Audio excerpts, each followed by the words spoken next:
Brindavanam spoken ஹிந்தியிலிருந்து மாணவி Khadija Fathima. Lesson 6. இந்த வீடியோவில் கட்டளை வார்த்தைகள் அமைக்கும் முறையை பற்றி நாம் கற்றுக்க போகிறோம். கட்டளை வார்த்தைகள் என்றால் இரு நபர்கள் பேசும் பொழுது ஒரு நபர் மற்றொரு நபருக்கு கட்டளையிடுவதை குறிக்கும். உதாரணமாக வா, போ, சாப்பிடு, குடி, பேசு, தூங்கு இது போன்ற வார்த்தைகளை கட்டளை வார்த்தைகள் என்று சொல்லுவோம். நம்முடைய வயதுக்கு நிகரானவர்கள் வயதை விட சிறியவர்களிடம் பேசும்போது இந்த வார்த்தையை பயன்படுத்த வேண்டும். இந்த வார்த்தையை செகண்ட் பர்சன் சிங்குலரில் மட்டும்தான் பயன்படுத்த வேண்டும். முன்னிலை ஒருமையில் மட்டும்தான் பயன்படுத்த வேண்டும். நாம் மொத்த ஹிந்தியையும் ஒரு ஃபார்முலா வச்சு தான் படிக்க போகிறோம். அது என்ன ஃபார்முலான்னு வாங்க பார்க்கலாம்.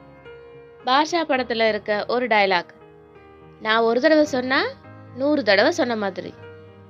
இது பிருந்தாவனுடைய ஸ்போக்கன் ஹிந்தி டயலாக்.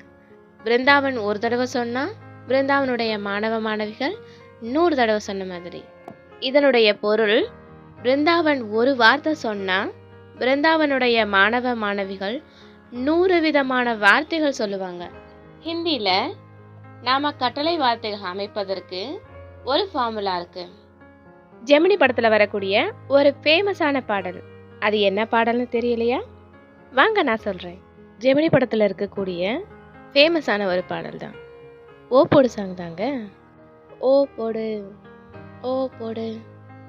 எந்த ஒரு வாக்கியம் அமைப்பதாக இருந்தாலும் கண்டிப்பாக வினைச்சொற்கள் தெரிந்தால்தான் நம்ம வாக்கியம் அமைக்க முடியும். உதாரணமாக 5 வினைச்சொற்களை கொடுத்துருக்கேன், வாங்க பார்க்கலாம்.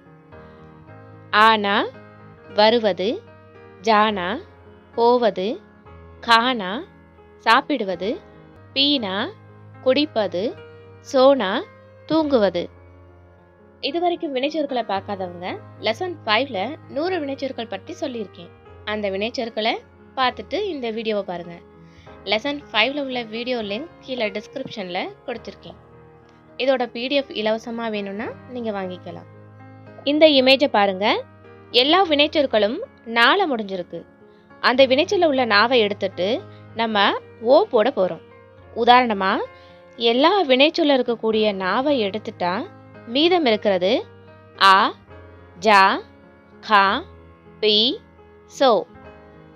வினைச்சொல்ல உள்ள நாவை எடுத்த பிறகு மீதமுள்ள வார்த்தைகளோட ஓ என்ற எழுத்தை சேர்ப்பதனால கட்டளை வார்த்தைகள் நமக்கு கிடைக்குது. இப்போ இமேஜை பாருங்க. ஆனால இருக்கக்கூடிய நாவை எடுத்துட்டு ஓ போட்டதுனால ஆவோ அப்படின்னு மாறி இருக்கு. ஆவோ, வா, ஜாவோ, போ, காவோ, சாப்பிடு, பீவோ, குடி, சோவோ, தூங்கு. இதுவரைக்கும் பார்த்ததை நாம ஒரு வாக்கியமா அமைக்க போறோம். தும் ஆவோ, தும் ஜாவோ, தும் காவோ, தும் பீவோ, தும் சோவோ. அடுத்து ஒரு வாக்கியமா அமைச்சு பேச போறோம். தும் இதர் ஆவோ, நீ இங்கே வா. தும் உதர் ஜாவோ, நீ அங்கே போ. தும் இட்லி காவோ, நீ இட்லி சாப்பிடு. தும் பானி பீவோ, நீ தண்ணீர் குடி. தும் சார்பாய் மே சோவோ, நீ கட்டிலில் தூங்கு. கட்டளை வார்த்தைகள் எப்படி அமைக்கிறதுன்றத பற்றி உங்களுக்கு நல்லா தெளிவாக புரிஞ்சிருக்கணும்னு நினைக்கிறேன். இப்போ உங்களுக்கான கேள்வி. உங்கள் கவனத்தை சோதனை செய்ய போகிறேன். எத்தனை பேர் சரியான பதில் அளிக்கிறீங்கன்னு பார்க்கலாம். கேள்வியை நல்லா கவனிங்க. கட்டளை வார்த்தைகள் அமைப்பதற்கு எந்த படத்திலிருந்து என்ன பாடலை ஃபார்முலாவாக பயன்படுத்தினோம்? உங்களுடைய பதிலை கமெண்ட் பண்ணுங்க. உங்களுக்கு ஏதேனும் சந்தேகம் இருந்தால் பிருந்தாவனம் ஸ்போக்கன் ஹிந்தி வாட்ஸ்அப் எண்ணை. धन्यवाद दोस्तों. If you have any doubts, message us on Brindavanam Spoken Hindi WhatsApp number 809-839-0109 or Gmail us in brindavanamspokenhindi@gmail.com. धन्यवाद. உங்களுக்கு இந்த வீடியோ பிடிச்சிருந்தா லைக் பண்ணுங்க, ஷேர் பண்ணுங்க, சப்ஸ்கிரைப் பண்ணுங்க, கமெண்ட்டும் பண்ணுங்க. Thanks for watching.